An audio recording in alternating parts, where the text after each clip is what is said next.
لا تصاحب إلا مؤمنا ولا يأكل طعامك إلا تقي صدق نبي الله صلى الله عليه وسلم. எல்லாம் வல்ல அல்லாஹுவின் அன்பும் மேலான கருணையும் நமக்கெல்லாம் வந்து சேரட்டுமாக. நமது உயிரினும் மேலான கண்மணி நபிகள் நாயகம் ஸல்லல்லாஹு அலைஹி வஸல்லம் அவர்களின் அன்பையும் ஷஃபாஅத்தையும் பெறுவதற்கு அல்லாஹ் நம் எல்லோருக்கும் தௌஃபீக் செய்வானாக. வல்ல ரஹ்மான் நமக்கும் நம்முடைய பெற்றோர், மனைவி, மக்கள், குடும்பத்தார் யாவருக்கும் உயிர் உள்ள வரையிலும் உடல் சுகத்தை நசீபாக்கி தருவானாக. மருத்துவமனை கஷ்டம், அதன் சிரமம், செலவுகளிலிருந்து நிரந்தரமான பாதுகாப்பை அல்லாஹ் நம் எல்லோருக்கும் கொடுத்தருள் புரிவானாக. வானம் பூமியினுடைய ஆபத்துகளை விட்டும், முசீபத்துகளை விட்டும், கெட்ட முடிவுகளை விட்டும் நம்மையும் நம் குடும்பத்தையும் பாதுகாத்து அருள் புரிவானாக. அவனுடைய படைப்புகளின் தீங்குகள் அனைத்திலிருந்தும் நம்மையும் நம் சமூகத்தையும் காத்தருள் புரிவானாக.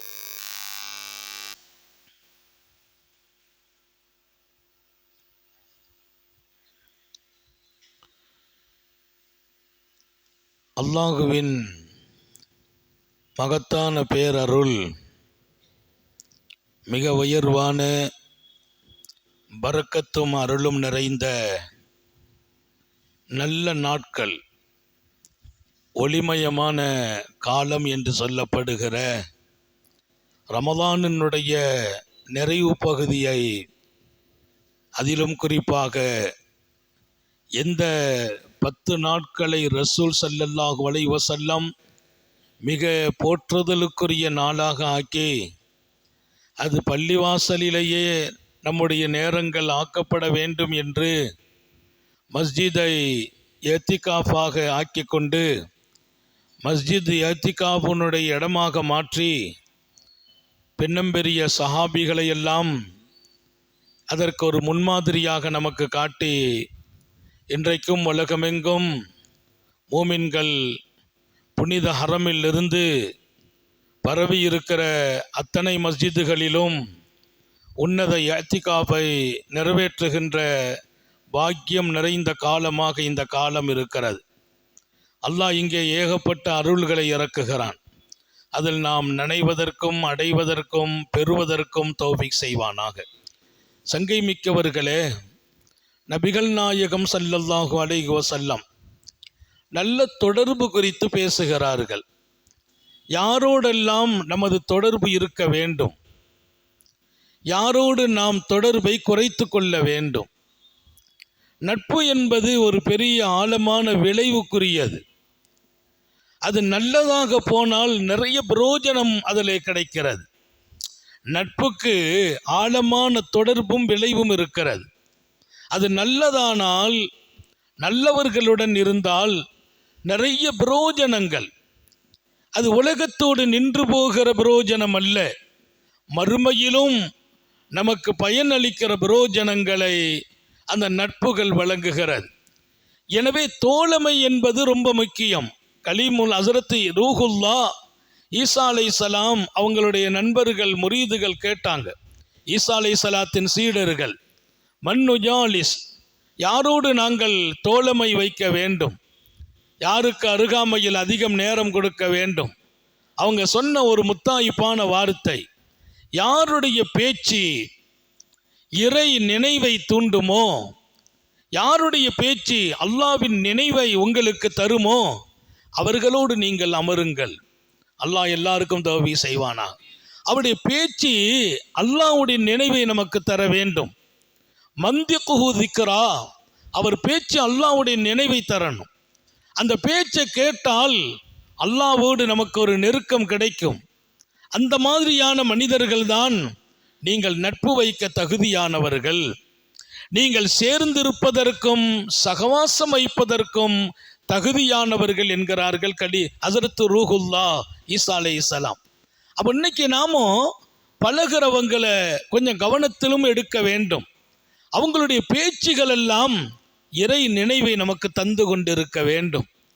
மாசற்ற பேச்சுகள், அல்லாவை நினைவூட்டுகிற பேச்சுகள், அந்த பேச்சு அவர்களின் நாவில் புறப்படுமா, அவர்களோடு நமது நெருக்கத்தை கொஞ்சம் கூட்ட வேண்டும்.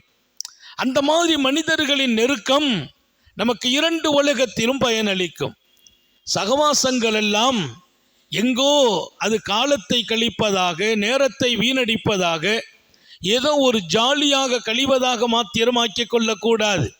அவங்களோடு ஒரு 10 நிமிடம் நான் போய் இருப்பேன் என்றால் அவங்க நாவில் வரும் வார்த்தைகள் இறை நினைவை நமது உள்ளத்தில் அது பளிச்சிட வேண்டும். அப்படிப்பட்டவர்கள்தான் நீங்கள் சகவாசம் கொள்ள தகுதியானவர்கள் என்கிறார்கள். இரண்டாவது பகுதிக்கு வருகிறார்கள். அவர்களை நீங்கள் பார்த்தாலும் அல்லாஹ்வுடைய ஞாபகம் வரும் என்கிறார்கள். அவங்க கோலம், அவங்களுடைய செயல்கள், அவங்க தாவத்தெல்லாம் கொடுக்கறது இல்லை. நீ இப்படி செய்ய அப்படி செய்யலாம் சொல்ல மாட்டாங்க, பேச வேண்டியதில்லை. அழைப்பு பணி என்பது வார்த்தைகளோ செயல்களோ மாத்திரம் அல்ல. அவருடைய கோலம், அவருடைய செயல்பாடு, அவருடைய வணக்கம் உங்களை இறைவனின் பக்கம் திருப்பும் என்றார்கள். அவர் பக்கத்தில் போய் உட்கார்ந்து பாருங்க, அவரை பார்த்தால் போதும். அவர் மீது உங்கள் பார்வை அவரை பார்க்கிற போது அல்லாஹுவை நினைவூட்டுவதாக அவர் இருப்பார். அவர் செயல் இருக்கும், அவர் வணக்கம் இருக்கும். அவர்களுடைய அந்த நிலை அவனை நினைவூட்ட வேண்டும். அவருடைய பழக்க வழக்கங்கள் தான் நீங்கள் அதிகப்படுத்த வேண்டும். அவர் மௌனம், கொஞ்ச நேரம் மௌனமாக இருப்பாரா, அந்த மௌனம் கூட இறை சிந்தனையை தரும். அல்லாஹ் எல்லாருக்கும் தௌஃபீக் செய்வானாக. மௌனம் கூட வீணான மௌனம் அல்ல. பேசினால் அல்லாஹ்வை நினைவூட்டுவார். மௌனமாக இருந்தால் அந்த மௌனத்திலும் அவன் நினைவில். நம்ம முராக்கபான்னு ஒன்று கற்றுக் கொடுக்கிறோம். முராக்கபான தியான இருக்கை, வேற ஒன்றும் இல்லை. அல்லாஹ்வுடைய நினைவிலேயே உட்கார்ந்துடுறது, அவன் நினைவில் உட்கார்றது.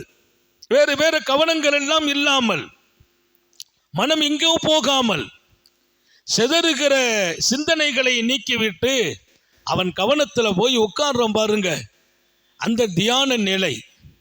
அப்படியானால் அவர் எப்படிப்பட்டவர்? அவருடைய மௌனம் கூட அது இறைவனை உங்களுக்கு சிந்திப்பதாக அமையும் என்கிறார்கள். அப்படிப்பட்டவங்க தான் நீங்கள் சகவாசம் கொள்வதற்கு தகுதி என்று சொன்ன அந்த செய்தி நமது கவனத்திற்கு ரொம்ப சொந்தம். நாம் நேரங்கள் எங்கும் தவறானவர்களோடு போய் ஆக்கப்பட்டு விடக்கூடாது என்பதிலே மிகுந்த கவனம் எடுக்க வேண்டும். சங்கை மிக்கவர்களே, நபிகள் நாயகம் ஸல்லல்லாஹு அலைஹி வஸல்லம் சொல்வார்கள், லா துஸாஹிபு இல்லா மூமினா, நீ தோழமை கொள்ள வேண்டுமா, நட்பு வைக்க வேண்டுமா, சேர்ந்திருக்க வேண்டுமா, அவர் முதல் விஷயம் அவரிடத்தில் நீ பார்க்க வேண்டும், அவர் விசுவாசம் கொண்டவரா என்று பார், அவர் இறை விசுவாசியா என்று பார். லா துஸாஹிபு இல்லா மூமின், பெருமானாருடைய ஹதீஸ். அவர் விசுவாசம் உடையவராக இருக்க வேண்டும், இறைவன் மீது அளவில்லா நம்பிக்கை கொண்டிருக்க வேண்டும். அப்படி இறை நம்பிக்கையில் பலமாக இருக்கிறாரா, ஈமானிலே உறுதி கண்டிருக்கிறாரா, அவரோடு உன் நட்பு இருக்கட்டும். அப்படிப்பட்ட மனிதர்களை நீ சேருகிற போதெல்லாம் அது உன்னுடைய வாழ்க்கையினுடைய நிலையை மாத்திருந்தாங்க. அல்லாஹ் நம்ம எல்லாருக்கும் தௌஃபீக் செய்வானாக. நம்ம யாரோடு அமர்வது, யாரோடு பேசுவது, யாரோடு பழகுவது என்பது கூட ஒரு அழகான அறிவுரைகளாக நமக்கு தரப்பட்டிருக்கிறது. இன்றைக்கு ஒரு கட்டம் சாலியங்கள் சொல்லுவாங்க, நண்பர்களை கொஞ்சம் அதிகமாக ஆக்கி கொள்ளுங்கள். இப்போ நட்பு கூட்டுறதா குறைக்கிறதா? நண்பர்கள் நிறைய இருக்கட்டும். இப்படிப்பட்ட நண்பர்களை ஏன் பல பேர்களுக்கு நண்பர்கள் மறுமையில் கை கொடுப்பார்கள் என்று எழுதுறாங்க. உங்களுடைய நட்பு அதிகமாகட்டும், நல்லவர்களோடு அதிகமாகட்டும். அந்த நட்பு உங்கள் மறுமையிலும் கை கொடுக்கும். அல்லாமா ஹஸ்ஸனுல் பஸ்ரி ரஹ்மத்துல்லாஹி அலைஹி சொல்வாங்க, சொர்க்கவாசிகள் சொர்க்கத்திற்கும் நரகவாசிகள் நரகத்திற்கும் என்று முடிவு செய்யப்பட்ட பின்னால சொர்க்கவாசிகள் சொர்க்கத்தில் இருப்பாங்க. சொர்க்கத்தில் இருக்கும்போது அங்கே எல்லாம் கிடைக்கும், கேட்டதும் கிடைக்கும், நினைத்ததும் கிடைக்கும். அல்லாஹ் எல்லாருக்கும் தௌஃபீக் செய்வானா. இங்கே கேட்டாலே சிலது கிடைக்கிறது இல்லை, கேட்டால் கூட கிடைக்காத உலகம். ஒலக்கும் ஃபீஹா மா தஷ்தஹி அன்ஃபுசுக்கும் வலக்கும் ஃபீஹா மா தத்தஊன் நுஸுலம் மின் கஃபூரிர் ரஹீம். நீங்கள் கேட்டால் அதுவும் கிடைக்கும், நீங்கள் நினைத்தால் அதுவும் கிடைக்கும். ஏன் தெரியுமா? இங்கே இறைவனின் விருந்தாளிகள், நீங்கள் அல்லாஹ்வின் விருந்தாளிகள். உங்களுக்கென்று விருந்தினர் மாளிகையை அல்லாஹ் தயார் செய்திருக்கிறான். அதனால உலகம் மாதிரி இல்லை, உலக தலைவர்களிடத்துல நீங்க விருந்தாளியா போற மாதிரிலாம் இல்லை. அங்கெல்லாம் நீங்க நினைச்சது கிடைப்பதற்கு அவர்களுக்கு அந்த ஆற்றலும் அறிவும் இருக்காது. இங்கே நினைத்தது கிடைக்கும். அல்லாஹ்வின் விருந்தாளிகள் நீங்கள். உங்களுக்கு விருந்தினர் அறையை அவன் தயார் செய்திருக்கிறான். அதனால கேட்டாலும் கிடைக்கும், நினைத்தாலும் கிடைக்கும். அத்தனை பெரிய சொர்க்கம், இவ்வளவு ஜாலி, இவ்வளவு சந்தோஷம். அந்த இடத்தில் சொர்க்கவாசிகள் திடீர்னு அவங்க யோசிப்பாங்களாம், நம்ம கூட ஒருத்தர் பழகுனார உலகத்தில், நம்ம நண்பர் ஒருத்தர் இருந்தார், அவர் எங்கே இருக்கிறார் அப்படின்ட்டு சொர்க்கத்தை ஒரு ரவுண்ட் அடிப்பாங்க. அந்தந்த இடங்கள்லேருந்து வித்தியாசப்படும். எல்லாருக்கும் ஒரே மாதிரியான இடம் இல்லை. ஒருவர் கொஞ்சம் மேல் இடத்தில் இருப்பார், ஒருத்தர் கொஞ்சம் கீழே இருப்பாங்க. அவங்களுக்கு தகுதியான அமல்களுக்கு தக்க, குணங்களுக்கு தக்க, செயல்களுக்கு தக்க சொர்க்கம் வித்தியாசப்படும். நம்ம ஒன்றா இருக்கிறவங்க அங்கேயும் ஒன்றா இருக்கிறங்கிறதெல்லாம் கொஞ்சம் சாத்தியம் குறைவாகிடும். அமல்களும் அவங்க உணர்வுகளும் ஒன்றா தொழுவது இருப்பாங்க, ஒன்றா நோன்பு வச்சிருப்பாங்க, ஒரே மாதிரி எல்லாம் செய்வாங்க. ஆனால் உள்ளங்கள் வித்தியாசப்பட்டிருக்கும், குணங்கள் வித்தியாசப்பட்டிருக்கும். குணங்கள். எனவே அந்த சொர்க்கவாசிகளுக்கு ஒரு ஆசை வரும், நம்ம நண்பர் ஒருத்தர் இருந்தார், அவரை காணலையே, நம்ம நேரம் அவங்கள்ட்ட தானே போய் சல்லிப்போம், பேசிகிட்டு இருப்போம், ஒன்றா போனோமே, ஒன்றா பழகணுமே அப்படின்னு சுற்றி பார்த்து சொர்க்கத்தில் பார்த்தா ஆள் கிடைக்காது. அடுத்தடுத்த தட்டுகளில் இருக்கிறாரான்னு விசாரிப்பாங்க. இல்லை, அல்லாட்டையே கேட்டுருவாராம், ரப்பே எங்களுடைய நண்பர் ஒருத்தர் இருந்தார், அவர் நாங்கள் சொர்க்கம் சந்தோஷமாக இருக்குது, இங்கேயும் அவர் கூட நான் இருக்கணும் ஆசைப்படுறேன். எப்படி வர்றாரு பாருங்க, இங்கே அவர் வேணும் எனக்கு, அவரோடு நான் இருக்கணும். அல்லாஹ் சொல்லுவானா, அவன் நசீபு, அவன் நரகத்தில் கிடக்கிறான்பான், அவன் நரகத்தில் இருக்கான். நீ அவனோடு பழகுன, 2 பேரும் ஒன்றா தான் போனீங்க வந்தீங்க, ஆனால் அவர் நரகத்துக்கு போயிட்டாருப்பா. நரகத்திலையா? இல்லை ரப்பே, எனக்கு நீ கேட்டதும் கிடைக்கும், கொடுத்தது நினைச்சதும் கிடைக்குங்கிற, எனக்கு இப்போ அவன் இருந்தால் தான் ஜாலியாக இருக்கும் பார். எங்கே? சொர்க்கம். அல்லாமா ஹசன் அல் பஸரி எழுதுகிறார், குர்ஆன் ஆயத்தின் விளக்க உரையிலே, அவர் வேணும் எனக்கு, இப்போ அவர் கூட தான் நான் இருக்கணும். அல்லாஹ் சொல்வான், அங்கே போய் அவரை கூப்பிட்டு வந்துருமா, இவர் போய் பார்ப்பார், அவர் நரகத்தில் கிடப்பார். இங்கே மலக்குகளுக்கு அல்லாஹ் உத்தரவு பிறப்பிப்பான், அவரை தூக்கிருங்கம்மா, தூக்கிடுவாங்க அங்கிருந்து. எங்கே? அவர் கூட கொண்டு அனுப்புங்க, என்னுடைய அடியான் அவன் சொர்க்கத்துக்கு தகுதியாகி விட்டான், சொர்க்கம் அவனுக்கு எல்லாவற்றையும் கொடுக்கும், அவன் கேட்டாலும் கிடைக்கும், நினைத்தாலும் கிடைக்கும். அவன் கேட்குறான், என் நண்பன் வேணுண்டு, இவனை தூக்கி அங்கே கொண்டு போயிடுங்க. மலக்குகள் சொல்லுவாங்களாம், போகிறதுக்கு ஒரு தகுதியும் இல்லையே, அமல் இல்லையே. என்ன தகுதி இல்லைங்கிறீங்க? என் சொர்க்கவாசியான என் அடியானோடு அவன் பழகுனான் இல்லையா, அந்த தகுதி போதும், தூக்கிட்டு போங்கம்மா. என் சொர்க்கவாசி அவன் கூட உட்கார்ந்து இருந்தாரு, கூட்டு போங்க, நேரம் அங்கே வந்துடுவார். அங்கே உட்காந்து அவர் சொல்லுவாராம், அல்ஹம்துலில்லாஹ், உன்னோடு பழகுனது எவ்வளோ பாக்கியமா போச்சு, உன்னோடு நான் பழகுனது, உன்னோடு நான் நெருங்கி இருந்தது எவ்வளவு பாக்கியம். நரகத்தில் இருந்த என்னை என் அமல் காப்பாற்றவில்லை, நான் செய்த நலவுகள் என்னை பாதுகாக்கவில்லை. நீ என்னோடு பழகுன அந்த நேரங்கள் இன்றைக்கு நீ என்னுடைய நட்பு வேணும் என்று கேட்டதால் கிடைத்தது. அங்கே நரகவாசிகள்லாம் பார்ப்பாங்க, நம்ம ஆளை காணலையே நான் தேடுவாங்க. இங்கே ஒருத்தர் இருந்தார், அவரை காணலையே, நேத்தெல்லாம் அவங்க நண்பர்கள் அங்கே ஆயிடுவாங்க. ஜெயிலுக்கு போனால் ஜெயிலு வெறுக்கத்தான் செய்யுது, ஜெயிலுக்கு போனால் ஜெயிலில் சில பேர் இருக்கிறவங்க வழி இல்லையே, அவங்க பூரா 1 மாதம் 2 மாதம் இல்லை, பல வருஷம் இருக்கும்போது அங்கே உள்ளவங்க நண்பர்களாக மாறிடுறாங்க. ஆமாம், நரகத்தில் 50 வருஷம் 100 வருஷம் 500 வருஷம் 1000 வருஷம் இருக்கும்போது இவங்களுக்குள்ள ஒரு வகையான பழக்க வழக்கம், வேதனையில் ஒன்றா கட்டிப்பிடிச்சு அழுகுறது தான், வேதனையில் கடந்து அழுகிறது. இங்கே அவரை காணலன்னு பேசுவாங்களாம். ஷஹீத் எஸ்தஷ்பியூ, எந்த ஷஹீத் அவருக்கு சிபாரிசு செய்தார், எந்த நபி சிபாரிசு செய்தாங்க, அவர் போயிட்டார் அப்படின்னு கேட்பாங்க. அங்கே உள்ள மலக்கிட்ட சத்தம் போடுவாங்க. அங்கே பதில் வரும், மலக்கெல்லாம் நபிலாம் ஒன்றும் சிபாரிசு செய்யலை, ஷஹீதெல்லாம் சிபாரிசு செய்யலை. அவர் நண்பர் ஒருத்தர் சொர்க்கத்துக்கு போயிருக்கிறார், அந்த மனிதரோடு இவர் பழகி இருக்கிறார், அவர் எனக்கு வேணும்னு கேட்டதுனால அல்லாஹ் அங்கே அனுப்பி வச்சுட்டான். அப்போ இவங்க சொல்லுவாங்களாம், மாலனா மின் ஷாஃபிஈன் ஒலா சதீக்கின் ஹமீம். அல்லாஹ் குர்ஆன்ல அதை சொல்லி காட்டுவான், எங்களுக்கு சிபாரிசு செய்கிற ஆள் யாரும் இல்லாமல் போயிட்டாங்களே. நரகவாசிகள் சொல்லும் வார்த்தை, மாலனா மின் ஷாஃபிஈன், எங்களுக்கு சிபாரிசு செய்வதற்கு யாரும் இல்லையே. ஒலா சதீக்கின் ஹமீம், இப்படிப்பட்ட நண்பனும் இல்லாமல் போய்விட்டானே. இந்த மாதிரி நண்பர்களை நாங்கள் பழகாமல் விட்டு விட்டோமே. இப்படி நண்பர்கள் எனக்கு இருந்திருந்தால் அந்த நண்பனாவது என்னை சொர்க்கம் கூட்டு போயிருப்பானே. குர்ஆன் அந்த வார்த்தையை அல்லாமா ஹஸனுல் பஸரி எடுத்து சொல்வார்கள், இந்த ஆயத்தை பாருங்கள், எங்களுக்கு சிபாரிசு செய்கிறவர்கள் இல்லை. ஏன் சிபாரிசு செய்வதற்கு யாரு? அவங்க குடும்பத்தில் உள்ளவங்க செய்வாங்க, நபிமார்கள் செய்வாங்க, ஆலிம்கள் செய்வாங்க. அவர்களோடு இவர்களுக்கு எந்த ஒரு தொடர்பும் இல்லாமல் போனதால் யாரு சிபாரிசு செய்வாங்க? அல்லது நல்ல நண்பர்கள் செய்வாங்க. அங்கே அவர் ஒரு சொர்க்கவாசி, என் நண்பன் வேணும்னு கேட்டார், இங்க இருக்கிற நரகவாசி அங்க போயிட்டார். ஈமான் இருக்கணும், ஈமானை அடிப்படையாக கொண்டு. அதனால தான் பெருமானார் சொல்லும் போது, லா துசாயிப் இல்லா மூமினன், இறை நம்பிக்கையாளர்களோடு உங்கள் நட்பு வையுங்கள், உங்கள் நட்பை ஆக்குங்கள். அல்லாஹ் எல்லாருக்கும் தௌஃபீக் செய்வானாக. நம்முடைய நல்ல தொடர்பு என்பது யாரும் கரை சேர்க்க முடியாத அந்த சொர்க்கத்தில் நரகத்தில் இருந்து விடுதலையாக்கி சொர்க்கத்தில் கொண்டு நம்மை உட்கார வைக்கிறது. நான் இங்கே வீட்டு பெண்களுக்கும் சொல்லுகிறேன், தாய்மார்களுக்கும் சொல்லுகிறேன், நல்ல சீதேவிகளான பெண்களோடு பழகுங்கள், அப்படிப்பட்ட பெண்களோடு தோழமை வையுங்கள்.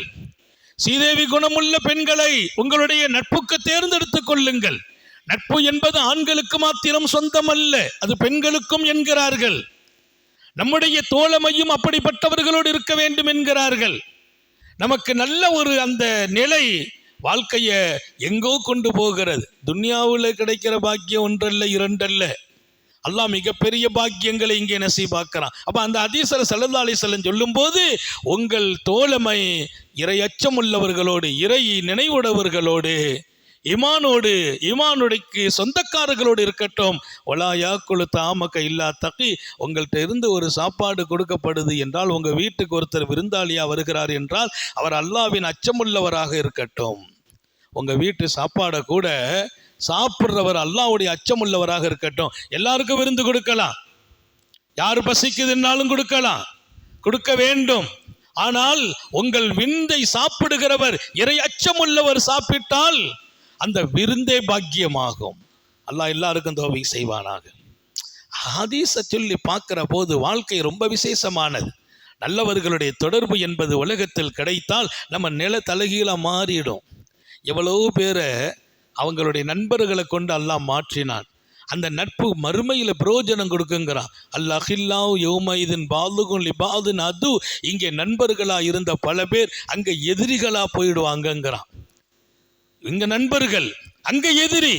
அவன் சொல்வான், இவனால் தான் நான் வழிகட்டேன், இவன் தான் என்னை வழிகெடுத்தான். அப்ப அங்க இவன் நண்பராக இருந்தவர் அங்க எதிரியா போகிறார். மறுமையில நண்பர்களுக்குள்ள பேசிக்கிடுவாங்களாம். அவர் அல்லாஹ் சொல்வான், நீ நல்லமல் செய்துட்ட போ. இல்லை இல்லை, அல்லாஹ் என்னை இவன் தான் வழிகெடுத்தான். அப்போ ஒரு நண்பன் இன்னொரு நண்பனை மறுமையில எதிரியாக்கி கொள்வான், பகைத்து கொள்வான். திருக்குரான் சொல்லும், அல்லாஹில்லா யௌமைதின் பாதுகும் லிபாதுன் அது, நாளை மறுமையில் நண்பர்கள் ஒருவர் ஒருவருக்கு எதிரியாகுவார். இல்லல் முத்தகீன், ஆனால் நல்லவர்கள், தக்வா உடையவர்கள், இங்கே அழகாக சாலிஹீன்களாக நட்பு வைத்தார்களே அவர்கள் அங்கேயும் நண்பர்களாயிருப்பார்கள். இந்த நட்பு சொர்க்கத்தில் தொடருங்கிறான். சாலிஹீன்களுடைய தொடர்பு, மற்ற நட்புகள் எல்லாம் அங்கே எதிரியாக போய் நிற்கும், நமக்கு எதிராக மாறி இருக்கும். நம்ம யாரோட பழகணும்? ரொம்ப அருமையான ஒரு செய்தி எழுதுறாங்க. லா துசாஹிப் இல்லா மன் கத்தமா சிர்ரக். முதலில் நீ யாரோடு பழக வேண்டும், யாரோடு நட்பு வைக்க வேண்டும்? உன் ரகசியத்தை மறைத்து பாதுகாப்பானே, அப்படிப்பட்டவனா என்று பார். உன் ரகசியம் அது மறைக்கப்பட வேண்டும், பாதுகாக்கப்பட வேண்டும். உன் ரகசியத்தை மறைத்து பாதுகாக்கிறானே, அப்படிப்பட்டவரை பார்த்து உன் நட்பு இருக்கட்டும். அப்படி ஆள் இல்லையா? நட்புக்கு அவர் தகுதி இல்லாதவர். இன்னைக்கெல்லாம் நண்பர்களிடத்தில் ரகசியம் பேணப்படுவதில்லை, பாதுகாக்கப்படுறதில்லை. நம்ம ஏதாவது அவங்ககிட்ட ரகசியம்னு சொன்னால் நம்ம சொல்லிட்டு தொழுது சலாம் கொடுத்துட்டு போகிறதுக்குள்ளே அங்கே 10 பேர் கேட்குறோம், அதற்கு என்னவோ சொன்னீங்களாமே. 10 பேருக்கு இந்த செய்தி போய் சேர்ந்துருது. ரகசியம்னு சொன்னாலும் எனக்கு சொல்லலை, உலகம். ரகசியம் என்பது பாதுகாக்கப்படணும். அது குறிப்பாக பாதுகாப்பவர்களிடத்தில் நட்புவை. இதெல்லாம் ரொம்ப முக்கியம். வாழ்க்கையில் நீங்கள் எடுக்கணும். நம்மகிட்ட பழகிறவங்க அப்படிதான் தேர்ந்தெடுத்து பழகுவாங்க. சாலிகங்கள் உங்களோட பழகணும்னா அப்படிதான் பார்ப்பாங்க. எனக்கு சாதாரணமாக ஒரு பழக்கம் இருக்குது. யாரோடு பழகினாலும் அவங்களுடைய சில குணாதிசயங்களை எல்லாம் பார்த்துக்கிறது. ஒன்று அவங்கள மாற்ற முயற்சிக்கிறது, அல்லது நம்ம மாறிடுறது. ஒன்று அவங்க கூட நம்ம கூட இருக்கிறதுனால மாற்ற முயற்சிக்கிறோம், அவங்க மாறல, நம்ம கொஞ்சம் கொஞ்சமாக விலகிக்கிறது. காரணம், அவர்களுடைய நட்பு என்பது இன்னென்ன தன்மைகளோடு இல்லை என்றால் அது உங்களையும் பாதிக்கும். அல்லாஹ் நம்மை பாதுகாப்பானாக. அப்படியானால் லா துசாஹிப் இல்லா மன் கத்தம சிர்ரக், உன் ரகசியத்தை பாதுகாக்கணும். உன்னுடைய குடும்ப ரகசியம், உன் சொந்த ரகசியம், இதையெல்லாம் வெளியில கொண்டு போகாதவராக இருக்கணும், பாதுகாக்கிறதா இருக்கணும். என்ன நெருக்கடி வந்தாலும் அவர் சொல்ல மாட்டார். சில பேர் சொல்லுவான், ஒரு அடி அடிச்சு கையில் சொல்லிடுவான். ஒரு அடி அடிச்சு கையில் சொல்லிடுவான். என்ன அடி? பெருமானார் ஸல்லல்லாஹு அலைஹி வஸல்லம் எங்க இருக்கிறார்கள் என்று கேட்டபோது அடித்தார்கள், கட்டி போட்டார்கள், கீழே நெருப்பை போட்டு புகை போட்டார்கள். அவர் சொன்னார், உத்தம நபி ஸல்லல்லாஹு அலைஹி வஸல்லம் அவர்களையா நீ புகை போட என்னையே அந்த நெருப்பில் போட்டு புகையாக்கினாலும் என் வாயில் அந்த வார்த்தை வெளியாகாது என்றார் மாநபியின் அன்பு தோழர்கள். அதுதான் நட்பு, அதுதான் தோழமை.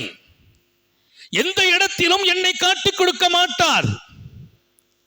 சில பேர் தன்னை பாதுகாப்பதற்கு நண்பனை காட்டிக் கொடுக்கிறவர்கள் வாழும் உலகம். தன்னை காப்பாற்றிக் கொள்ளணும், நண்பனை காட்டிக் கொடுப்பார். காட்டிக் கொடுப்பவர் நண்பர் அல்ல. காட்டிக் கொடுப்பவரோடு நட்பு வைக்காதீர்கள். உங்கள் ரகசியத்தை பாதுகாப்பவராக உங்கள் நண்பர் இருக்க வேண்டும். லா துசாஹிபு இல்லா மன் கத்தம சிர்ரக், உன் ரகசியத்தை யார் பேணுவார்களோ, பாதுகாப்பார்களோ, அவர்களோடு உங்கள் நட்பு இருக்க வேண்டும். இரண்டாவது, ஒமன் சத்தர ஐபக், உன் குறை. உனக்குன்னு சில குறை இருக்கும். எல்லா டைமா எல்லாம் நல்லதாட்டா இருக்கும். நமக்குன்னு நம்ம லைஃப்ல சில குறைகள் இருக்கும். அந்த குறைய யாரும் பார்க்கலாம் முடியாது, நண்பருக்கு தெரியும். நம்ம குறை வெளியில வந்தா காட்ட மாட்டோம், வெளியில நீட்டா இருப்போம். நமக்குடைய குறைகள்லாம் நம்ம ரகசியத்துல தான் இருக்கும். அந்த நண்பர் தான் பார்ப்பார். எஸ்துர் ஐபக், இரண்டாவது விஷயம், உன் நண்பர் யாராக இருக்க வேண்டும்? உனக்குள்ளே பார்க்கும் குறையை அவர் மறைப்பவராக இருக்க வேண்டும். உன் குறையை வெளி உலகத்துக்கு காட்டக்கூடாது. உன் என்னென்ன குறை இருக்குமோ அந்த குறையை அவர் மறைச்சிடணும். அவர் இப்படிப்பட்ட ஆளு, அப்படிப்பட்ட ஆளு, அவர் நேர்மையற்றவர், பேச்சவர் இல்லை, அவருடைய செயல் சரியில்லை அப்படின்னா அவர் நட்புக்கு தகுதி இல்லை. என் குறையை மறைப்பவராக அல்லாஹ் நம்ம எல்லாருக்கும் தௌபீ செய்வானா. நம்ம யார்கிட்ட பழகிறோமோ அவங்களோடு ஒரு முறை அப்படி ஒரு அலசி பாருங்கள். இது வெறும் வார்த்தை அல்ல, இது பக்கம் பக்கமாக பெருமக்கள் எழுதியிருக்கிறார்கள். குர்ஆனை கொண்டு, ஹதீஸை கொண்டு பல 100 பக்கங்கள். ஹஜ்ரத் இமாம் அபூ ஹனீஃபா ரஹ்மத்துல்லாஹி அலைஹி சொல்வார்கள், எனக்கு ஒரு பெரிய பாக்கியம், நான் பெற்ற பாக்கியம். எத்தனை பேர்களோடு நான் பழகினேன், ஆனால் நபி பெருமானார் ஸல்லல்லாஹு அலைஹி வஸல்லத்தின் அன்பு பேரப்பிள்ளை ஹஜ்ரத் இமாம் ஜாஃபர் சாதிக் ரலியல்லாஹு அன்ஹு, இமாம் ஜாஃபர் சாதிக் ரசூல் ஸல்லல்லாஹு அலைஹி வஸல்லத்துடைய பேரப்பிள்ளை, அவர்களோடு எனக்கு ஒரு சோபத்து கிடைத்தது, நட்பு கிடைத்தது. அந்த நட்பை என் வாழ்க்கையின் வெளிச்சமான நாட்களாக பார்க்கிறேன். இமாம் அபூ ஹனீஃபா ஜாஃபர் சாதிக்கோடு கிடைத்த நட்பு, அது ரசூலுல்லாஹ் ஸல்லல்லாஹு அலைஹி வஸல்லத்தின் பேர பிள்ளை. இந்த உலகத்தின் ஒளிமயமான மனிதர். லட்சோப லட்ச அறிவு சிந்தனைகளை இந்த சமூகத்திற்கு தந்தவர்கள். மிக உயர்ந்த குணங்களை இந்த மண்ணில் உருவாக்கியவர்கள். அவங்கள்ட்ட இருந்த அந்த தன்மை, ஜாபர் சாதிக்கோடு பழகணும்னு எல்லாரும் நினைத்தாங்க. அவங்க அறிவார்ந்தவர்கள், கல்வியாளர், ரசூலுடைய குடும்பம், மிகச்சிறந்த அல்லாஹ்வின் நேசர். அபூ ஹனீஃபா ரஹ்மத்துல்லாஹி அலைஹி ஆற்றல் மிக்க கல்வியாளர் இல்லையா? ஆற்றல் மிக்க கல்வியாளர் இல்லையா? அபூ ஹனீஃபா ரஹ்மத்துல்லாஹி அலைஹிக்கு இருந்த அந்த கல்வி, அந்த ஞானம், இதற்கெல்லாம் மேலால் நான் எத்தனையோ பெரியார்களை பழகி இருக்கிறேன். என் வாழ்க்கையின் ஒளிமயமான நாட்கள் நான் ஜாபர் சாதிக் ரலியல்லாஹு அன்ஹு அவர்களின் நெருக்கம் எனக்கு கிடைத்தது. அந்த நாட்கள் என் வாழ்க்கையின் வெள்ளை நாட்கள் என்றார் இமாம் அபூ ஹனீஃபா ரஹ்மத்துல்லாஹி அலைஹி. இமாம் ஜாபர் சாதிக் அவங்க குடும்பத்தில் ஒருத்தர் குறை சொல்லிக்கிட்டே இருப்பார். புகழ் கூடும்போது முதல்ல அது பிடிக்காம போறது குடும்பத்துக்காரங்களுக்கு தான். யாருக்கு? உறவுகள், கூட பிறந்தவங்க, சொத்த பத்தங்களை உள்ளவங்க. நமக்கு நிறைய அந்தஸ்து, மதிப்பு, மரியாதை வந்துச்சுன்னா அவங்களுக்கு கொஞ்சம் பிடிக்காது, கொஞ்சம் வருத்தமாக இருக்கும். யாராவது போய் கேட்டால், என்னப்பா உங்கள் ஆளு கொஞ்சம் நல்லா, ஆனால் என்ன நீங்கள் ஊர் தான் புகழணும், வீட்டில் வந்து கேளுங்க, அவன் வண்டாளம் தண்டாளத்தில் இருப்பான், வீட்டில் வந்து பாருங்க, இதை குறை சொல்றது. இமாம் ஜாபர் சாதிக்கின் குடும்பத்தில் ஒருவர், எல்லா நேரத்திலையும் குறை. இமாம் ஜாபர் சாதிக் வந்து நிறைய கொடுப்பாங்க, ரகசியமாக கொடுப்பாங்க. சதகத்து சிர், ரகசிய தர்மம். துதிவி கலபர் ரப்பு, அல்லாவின் கோபத்தை அணைத்து விடும் என்றார்கள் நபிகள் நாயகம். ரகசிய தர்மம் இருக்குதே, அல்லாவுடைய கோபத்தை அது அழிச்சிரும். நெருப்பு மாதிரி, நெருப்பு அணைக்கிற மாதிரி என்றார்கள் நபிகள் நாயகம். நெருப்பு அணைக்கிறது தண்ணி வச்சு அணைக்கணும். அல்லாஹ் உன் மீது கோபப்படுறானா, அந்த கோபத்தை அணைக்கணுமா, அது ரகசிய தர்மங்களால் முடியும். அல்லாஹ் நம்ம எல்லாருக்கும் தௌபீக் செய்வானா? வெளிப்படையாட்டும் கொடுக்கணும், ரகசியமாட்டும் கொடுக்கணும். ரகசிய தர்மங்களுக்கு ஒரு தனி பவர். இந்த வேலை இமாம் ஜாபர் சாதிக்கினுடைய அருமையான வாழ்க்கை. அவர் நண்பர் அவருடைய குடும்பத்தார் குறை சொல்லிக்கிட்டே இருப்பாங்க. ஒரு நாள் ஜாபர் சாதிக்கு, அவன் எல்லாத்துக்கும் கொடுக்குறான், நாங்கள்லாம் கஷ்டப்படுறோம், எங்களை எல்லாம் கவனிக்கிறாரா கேள்விப்பட்டாங்க. செய்தி வந்துச்சு. தன்னுடைய ஹாதிமை கூப்பிட்டு சொன்னாங்க, அன்பளிப்பை நிறைய வச்சு, பை நிறைய வச்சு, நீ இதை கொண்டு போய் என்னுடைய சொந்தக்கார்ட்ட கொடுத்துட்டு வந்துரு. ஆனால் ஒரே ஒரு விஷயம், நான் தந்தான்னு சொல்லிடாத, நான் தந்தான்னு சொல்லிடாத. இங்கேருந்து ஒரு பை நிறைய காசை வச்சு, பணங்கள் வச்சு, தேவையான ட்ரெஸ் எல்லாம் கொண்டு இங்கேருந்து அவர் போகிறார். போய் சந்தித்து அவர் கையில் கொடுத்தார். அவர் வாங்கினார். வாங்கிட்டு சொன்னார், அல்லாஹ் தான் உங்களுக்கு ராம செய்யணும், உங்களை மாதிரி நல்லவர்கள்லாம் வாழும் இந்த உலகம். ஜாபர் சாதிக்கு இருக்கிறாரு, ஒரு பிரயோஜனம் இல்லை. ஜாபர் சாதிக்கால ஒரு பிரயோஜனம் இல்லை. எவ்வளோ பேர் அவரை பாராட்டுறாங்க, எங்களெல்லாம் அவர் கண்ணுக்கு தெரியாது. இவருக்கு கோபம் வருது. பையே அங்கே உள்ள பை தான், கொண்டு வந்த பை ஜாபர் சாதி கொடுத்த பை. ஆனால் அவர் சொல்றார், நீங்கள்லாம் இருக்கிறீர்களே, ஜாபர் சாதிக்கால் என்ன பிரயோஜனம்? ஒன்றுமே சொல்லலை, பையை கொடுத்து வச்சுக்கங்க. அந்த பையை வாங்கிட்டு இவருக்கு துவா செய்து அனுப்புகிறார். கேட்டாங்க ஜாபர் சாதி, என்னப்பா வாங்கிட்டாரா? வாங்கிட்டாரு, உங்களுக்கு நிறைய செலவாத்து ஓதிட்டு இருந்தார், உங்களை பற்றி தான் பூரா குறை சொல்லிட்டு இருந்தார். அல்ஹம்துலில்லாஹ், என் சொந்தக்காரருக்கு கொடுத்துட்டேங்கிற நிறைவு எனக்கு இருக்குப்பா. என்ன நீ அவட்ட காட்டாத, மாதம் மாதம் கொடுக்குறேங்க, ஒன்று கொடுத்துருன்னாங்க. மாதம் மாதம் நான் கொடுத்துறேன், நீங்கள் ஒன்று கொடுத்துரு, ஆனால் நான் மட்டும் சொல்லிட வேண்டான்னாங்க. எப்படிப்பட்ட மனிதர் இமாம் அபூ ஹனீஃபா! நான் ஜாபர் சாதிக்கோடு பழகிய அந்த நாட்கள் என் வாழ்க்கையின் வெள்ளை நாட்கள் என்கிறார் இமாம் அபூ ஹனீஃபா. அப்படியானால் சில பேர்களுடைய நட்பு என்பது அது இறைவன் கொடுத்த கிஃப்ட். அது தவம் இருந்தாலும் கிடைக்காது. சாலிஹீங்கள் மிக முக்கியம் வாழ்க்கையில். அப்போ நம்ம ரகசியங்கிறது பாதுகாக்கிறவராக இருக்கணும். ரெண்டாவது விஷயம், நம்ம குறைய மறைக்கிறவங்களா இருக்கணும். உலகம் பூரா நம்ம குறைய போய் சொல்லிட்டு இருக்கிறவங்க அவங்க நல்ல நண்பர்கள் அல்ல. நம்மகிட்ட குறை இருக்கு, நம்ம கூட ஒருத்தர் பழகிறாரா, நம்ம குறைய அவர் மறைச்சிடணும், நம்முடைய நல்லதை மட்டும்தான் சொல்லணும். மூணாவதாக சொன்னாங்களா, ரெண்டாவது விஷயம் குறைய மறைக்கணும். யுஃப்ஷி, மூணாவது அவர்கிட்ட தன்மை என்ன, வாழ்க்கையில் எதுவெல்லாம் ஹைர் நடக்குமோ, நீ நல்ல காரியங்களை செய்கிற போதெல்லாம் அதை எல்லார்ட்டையும் போய் சொல்கிறார். அவர் உன் நண்பராக இருக்கட்டும். உன் நலவை பரப்பணும், உன் நலவை பரப்பணும், உங்ககிட்ட இருக்கிற குறைய மறைக்கணும், உன் நலவுகளை நீ செய்கிற நல்ல காரியங்களை. பெருமானார் கேட்டாங்க, யா அல்லாஹ், எனக்கு ஒரு நண்பர் வேண்டும். அந்த நண்பர் எப்படிப்பட்டவரா இருக்கணும்? இன்றா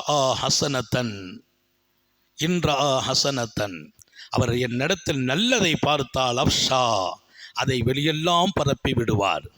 என்னிடத்தில் தீங்கை பார்த்தால் மறைப்பார். அப்படிப்பட்ட நண்பர். அவங்க சொன்னாங்க, உன் நலவுகளை பரப்ப வேண்டும், உன் தீமையை மறைக்க வேண்டும், புதைச்சிடணும். உங்கள்ட்ட ஏதாவது தப்பு நடந்து போச்சு, தீமை நடந்து போச்சு, அந்த தீமையை புதைக்கிறவராக இருக்கணும். பெருமானார் பாதுகாப்பு கேட்டாங்களாம். அவுது பிகா மிஞ்சாரிசு இன்றா ஹசனத்தன் தஃபனஹா வ இன்றா செய்யாத்தன் அப்ஷா. இப்படி ஒரு நண்பர் எனக்கு வேண்டாம், இப்படி ஒரு பக்கத்து வீட்டுக்காரர் எனக்கு வேண்டாம். ரெண்டையும் சேர்க்கிறாங்க. ஒரு நண்பர், என் அண்டை வீட்டுக்காரர், இப்படிப்பட்டவராக இருக்கக்கூடாது. எப்படிப்பட்டவர்? என் வாழ்க்கையிலே ஹைரான நிலைகள் வந்தால் அதை மூடி மறைத்து விடுவார். நமக்கு பேர் வந்துடக்கூடாது, புகழ் வந்துடக்கூடாது, மதிப்பு கூடிடக்கூடாது என்று மூடுவார், மறைப்பார். எங்களை ஏதாவது தப்பு நடந்தால் அதை ஊரெல்லாம் பரப்புவார். நான் கெட்ட பேரை சந்திக்க வேண்டும் என்று அவர் காத்து கொண்டிருப்பாரே. எப்படி ஒரு மீன் வர வேண்டும் என்று வானில் எப்படியாவது தண்ணியிலிருந்து ஒரு மீன் வந்துருமா என்று கொக்கு காத்திருப்பதை போல் ஏதாவது ஒரு குறை வந்துருமா, வெளி உலகத்தில் கொண்டு போயிடலாமா, அவரை குறைப்படுத்த வழியே கிடைக்கலையே, வழியை காத்திருக்கிற அந்த நண்பன் என் லைஃப்ல வராமல் பாதுகாப்பாயாக. யாரு கேட்டா? ரசூல் ஸல்லல்லாஹு அலைஹி வஸல்லம். அப்ப நமது குறைகளை கண்டறிந்து வெளியிலே பரப்புகிறவர். ஏதாவது ஒரு சான்ஸ் கிடைக்காதான்னு பார்ப்பாங்க, ஏதாவது ஒரு வாய்ப்பு, எதையாவது ஒரு குறையை சொல்லி அவரை கலங்கப்படுத்தணும். ஆனா ஒரு உண்மை என்ன தெரியுமா? எத்தனை குறையை சொல்லி கலங்கப்படுத்தினாலும் அல்லாஹ் ஒருவரை மேலாக்கி வைத்து விட்டால் அந்த கரை மறையும், அல்லாஹ்வின் கண்ணியமே உயரும். கண்ணியம்தான் உயரும். அல்லாஹ் கண்ணியமாக்கிட்டான்ல, நான் கண்ணியமாக்கியவரை யாரும் இழிவுபடுத்த விட மாட்டேன். நான் ஒருத்தரை கண்ணியமாக்கிட்டேன், அவரை யாராலும் இழிவுபடுத்த முடியாது. அது அல்லாஹ்வின் வாக்குறுதி. அப்ப குறைய இவர் எப்படியாவது பரப்ப நினைப்பார், நலவை மறைக்க நினைப்பார். அந்த நட்பு வேண்டாம் என்றார் ஹஜ்ரத் கண்மணி ரசூலுல்லாஹி ஸல்லல்லாஹு அலைஹி வஸல்லம். அதனால நண்பர்கள் என்பது ரொம்ப முத்தாய்ப்பானது. சொர்க்கம் வரைக்கும் தொடரக்கூடிய ஒரு உறவு அது. சொர்க்கத்திலும் நம்மை கொண்டு சேர்க்கிற ஒரு பாக்கியமான காலம் அது. அப்போ நல்லவர்களின் தொடர்புகள் கொஞ்சம் அதிகமாகணும். நம்முடைய வாழ்க்கையில் யாரால நம்ம கஷ்டத்தை அனுபவிப்போமோ அந்த மாதிரி நட்பெல்லாம் நீ வச்சுக்கிடாதுங்கிறத இஸ்லாம்ங்கிறது, குர்ஆன் என்பது, ஹதீஸ் என்பது சும்மா தொழுகையை நோன்பு மட்டும் பேசுறது இல்லை. என் லைஃபினுடைய எல்லா காலத்தையும் நான் பாதிக்கப்படாத மனிதனாக வாழ்வதற்கான வழிகளை சொல்கிறது, நான் ஜொலிப்பதற்கான காரியங்களை சொல்கிறது. சாதாரணமானதல்ல ஒரு நட்பு என்பது. நட்புக்கும் எத்தனை பெரிய பவர் இருக்குது. உன்னுடைய சொர்க்கம் கொஞ்சம் மிஸ் ஆனா உன்னை சொர்க்கத்துக்கு அந்த நண்பர் கூட்டு போவாருங்கிற அறைக்கு குர்ஆனும் ஹதீஸும் சொல்கிறது. அதனால இதுல கொஞ்சம் கவனம். இன்னைக்கெல்லாம் நிறைய பேர் கெட்டு போனதெல்லாம் அவங்க வாப்பாலாம் பழக்கம் இல்லை, இப்போ தண்ணி அடிக்கிறாங்க, போதைக்கு அடிமையாகிறாங்க நிறைய பையங்க.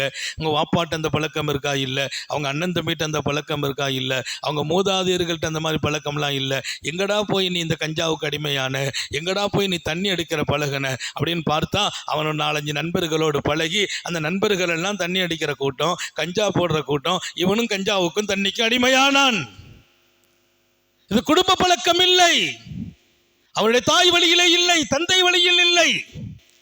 ஆனால் இன்றைக்கு நிறைய பிள்ளைகள் போதைக்கு அடிமையாக இருக்கிறார்கள் என்றால் அவர் எங்க போய் பழகினார். அதனாலதான் பெற்றோர்களின் கடமைகள் ஒன்று கொஞ்சம் வாட்ச் பண்ணணும். நம்ம பிள்ளைங்க யாரோடு பழகிறார்கள், அந்த பழக்கத்தை சரி பண்ணணும்.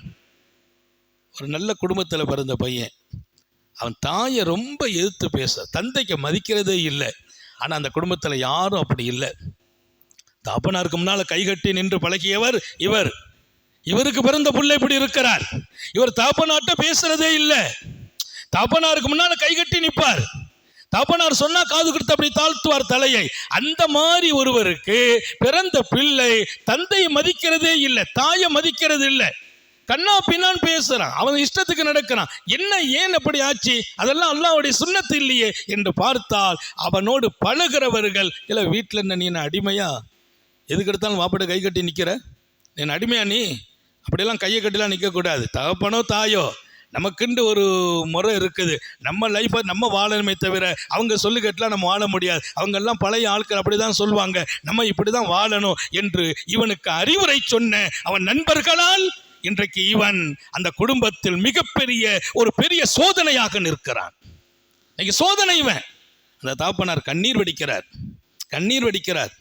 எங்கள் தகப்பனாரை நான் வாய் கொடுத்து பேசுனதில்லை ஹதரத், அப்படி பேசுகிறான், எனக்கு பயமாக இருக்குது, படிப்பை நிறுத்திட்டு ஓத வைக்கிறேங்கிறேன், அது ஏன் இஷ்டங்கிறான். இப்படி எங்கே உருவானான்? கடைசியில் போய் பார்த்தால் அவனை தூண்டி விட்டதெல்லாம் அவன் நண்பர்கள். கை கட்டி அடிமையாக வேண்டிய வாழ்க்கை இல்லை.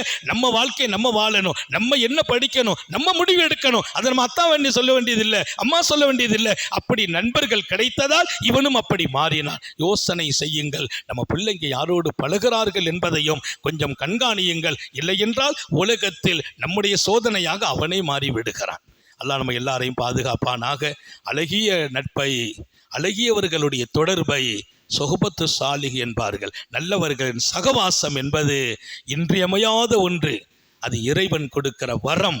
அல்லாஹ் அதை நம் எல்லோருக்கும் தந்தருள் புரிவானாக.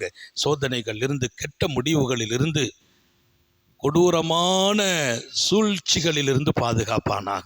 நீண்ட நெடிய நாட்கள் நோய் நொடிகள் இல்லாமல் உடல் ஆரோக்கியத்தோடு மனநிறைவோடு இன்பத்தோடு அல்லாஹுவை நின்று வணங்கி வழிபட்டு வாழும் நசீபையும் பாக்கியத்தையும் எல்லாம் அல்ல அல்லாஹ் உங்களுக்கும் எனக்கும், நம்மை ஈன்றெடுத்த தாய் தந்தையர்களுக்கும், நமது மனைவி மக்கள் உற்றார் உறவினர் யாவருக்கும் கொடுத்தருள் புரிவானாக.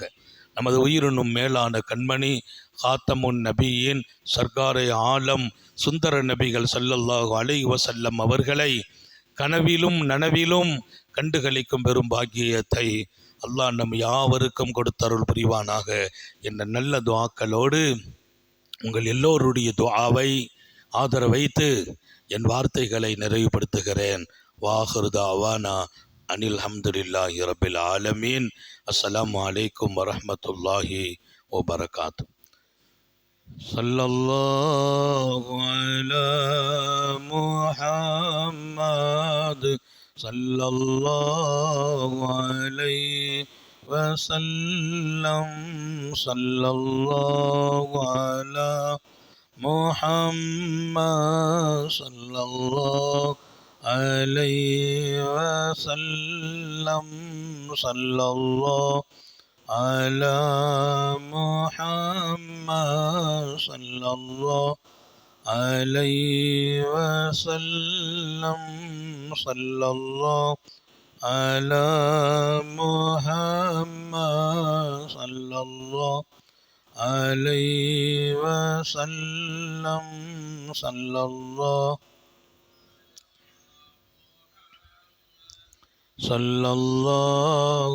அலைஹி வஸல்லம். அலா முஹம்மத் ஸல்லல்லாஹு அலைஹி வஸல்லம். ஸல்லல்லாஹு ஸல்லல்லாஹு அலா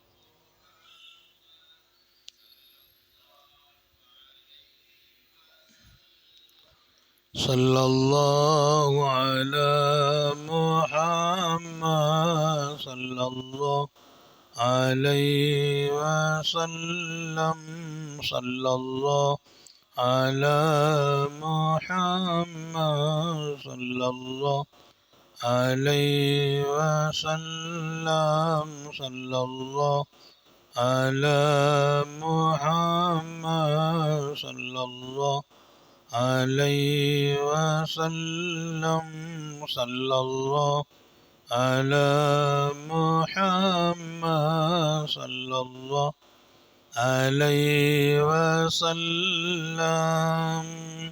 ஸல்லல்லாஹு அலா முஹம்மத் யா ரப்பி ஸல்லி வஸல்லிம். சுப்ஹானல்லாஹி வபிஹம்திஹி சுப்ஹானக்கல்லாஹும்ம பிஹம்திக் அஷ்ஹது அல்லா இலாஹ இல்லா அன்த அஸ்தக்ஃபிருக வ அத்தூபு இலைக். சுப்ஹான ரப்பிக ரப்பில் இஸ்ஸத்தி அம்மா யசிஃபூன்.